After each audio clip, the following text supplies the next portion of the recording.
Pourquoi tu pleures après les disputes et surtout comment regagner ta souveraineté émotionnelle en période de conflit, de désaccord dans le couple.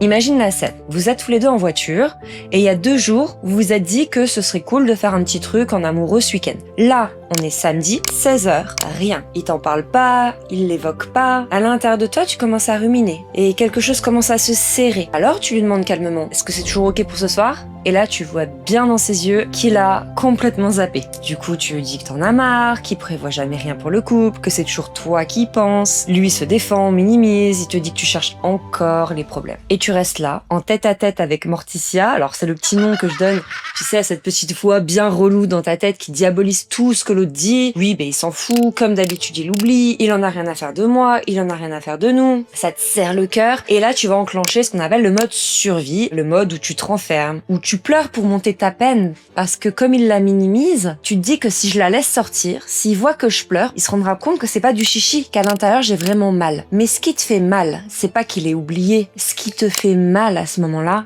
c'est Morticia. C'est cette explication que tu as créée dans ta tête. Parce qu'à ce moment-là, tu crées l'équation. Oublier le rendez-vous égale le rendez-vous n'est pas important. Pas important, alors je ne compte pas. Je ne compte pas, alors mon estime, ma valeur qui en prend un coup.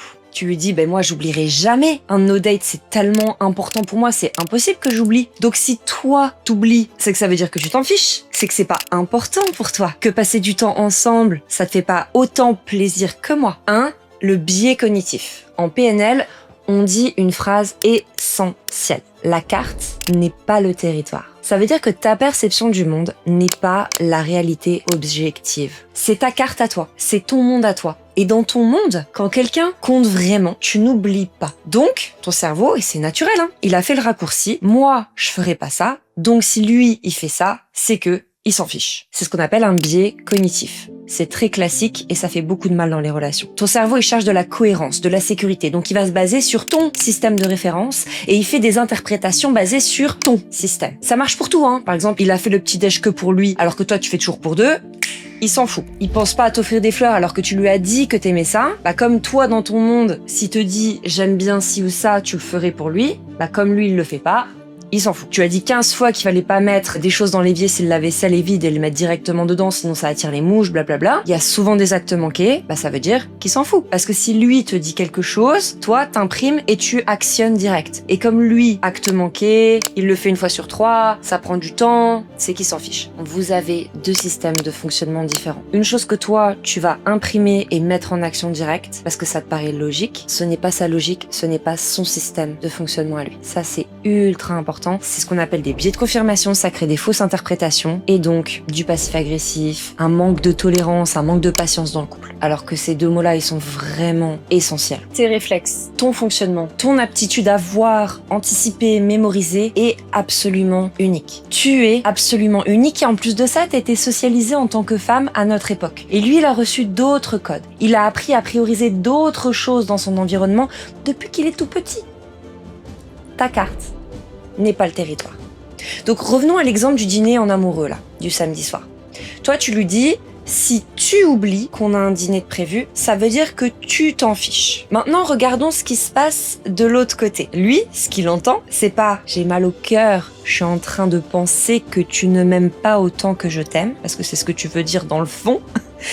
Lui, il entend, tu t'en fiches, ce que tu fais ne me rend pas heureuse, tu n'es pas un bon partenaire. Et forcément, son système nerveux passe en mode protection. Défense, justification, mais j'ai déjà 1000 choses à penser, j'ai pas le temps d'en parler maintenant, il prend le téléphone, il fuit, il fait semblant d'avoir quelque chose à faire. Et à ce moment-là, il ne peut plus être présent pour ta peine. Il ne peut pas la comprendre.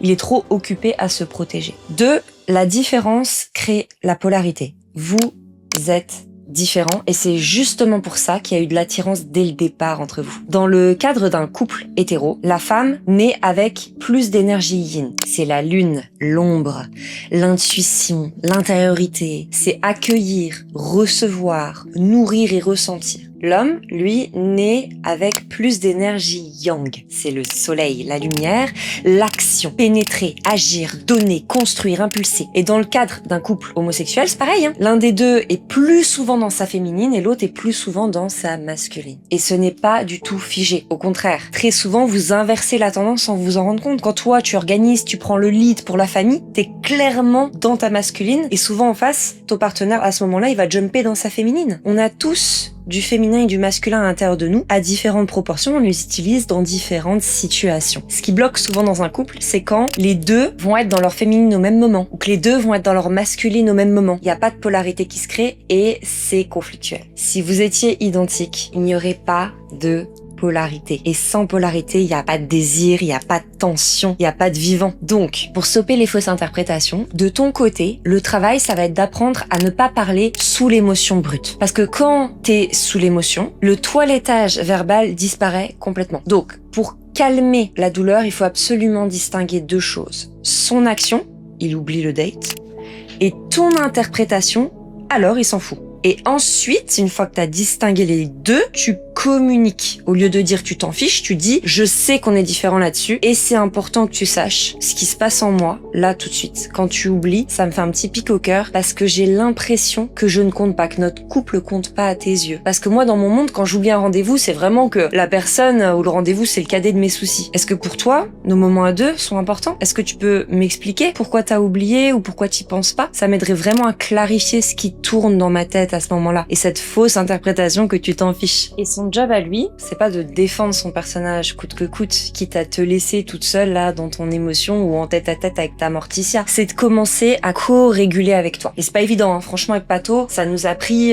du temps, on y allait petit à petit parce que parfois les émotions sont trop fortes, t'as juste envie de te défendre. Donc pro tips, quand il se défend ou qu'il se ferme, toi, reste calme et reformule pour l'aider à lâcher sa fausse interprétation. Parce que quand toi tu te braques contre lui, c'est parce que t'as fait une interprétation négative de ce qu'il vient de te dire. Et bah dans sa tête, guess what? Il se passe la même chose. C'est pareil. Il a, sur le moment, mal interprété ou interprété négativement ce que tu viens de lui dire. Donc clarifie. Chérie, commence par un petit surnom, je te fais pas de reproches, je cherche juste à comprendre et à me débarrasser de la phrase qui tourne dans ma tête actuellement que je ne compte pas à tes yeux, que nos moments ensemble ne comptent pas à tes yeux. Je suis pas en train de te dire que t'es pas un bon partenaire ou que tu fais pas bien. Et pour monsieur, de son côté, apprendre à dire, mon cœur, on fonctionne différemment. Le fait que j'ai oublié ne veut absolument pas dire que nos moments ne comptent pas pour moi. Je suis vraiment content qu'on puisse sortir, faire un date ce soir. Merci de me l'avoir rappelé. J'ai oublié parce que ceci, cela est expliqué.